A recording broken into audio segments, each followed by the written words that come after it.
Welcome back to our channel. তোমরা সবাই কেমন আছো? আশা করছি ভীষণ ভালো আছো। নতুন একটা ব্লগে তোমাদের অনেক অনেক স্বাগত। আর এই 2-3 দিন ধরে প্রচুর পরিমাণে গরম পড়েছে, আর ভাল লাগছে না, মানে টিকতে পারছি না। তার জন্য আমি ভাবলাম একটা শরবত বানাবো। এবার শরবতের রেসিপিটাই তোমাদের সাথে শেয়ার করব। কীভাবে বানাচ্ছি শরবতটা, তোমরা ভিডিওটা দেখতে থাকো। আর আমার ভিডিওগুলো যদি তোমাদের ভালো লাগে থাকে, অবশ্যই আমার চ্যানেলটাকে সাবস্ক্রাইব করে দিও এরকম নতুন নতুন ভিডিও দেখার জন্য। আর ভিডিওটাকে অবশ্যই লাইক করো, শেয়ার করো আর কমেন্ট করো। এই তরমুজটাকে আমি কেটে নেবো, কেটে বীজ ছাড়িয়ে নেব।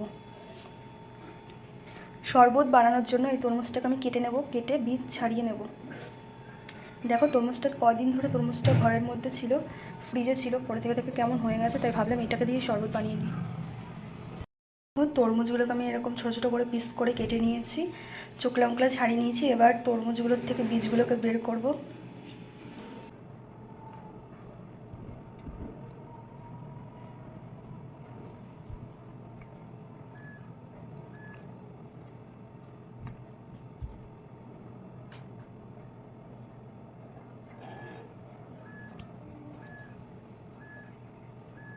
দেখো সব তরমুজগুলো থেকে এই যে আমি বীজ ছাড়িয়ে নিয়েছি। যে মিক্সি বাটি নিয়েছি, এই যে তরমুজগুলোকে এর মধ্যে দিয়ে দেবো।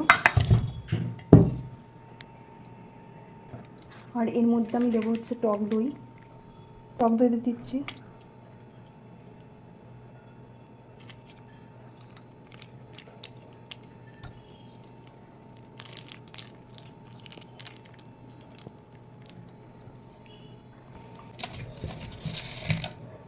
বিট লবণ,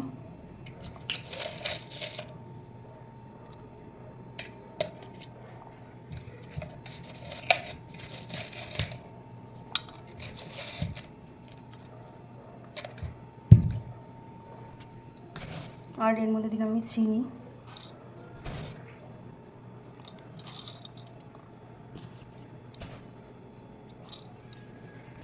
আর এখানে দেবো কিছু বরফ।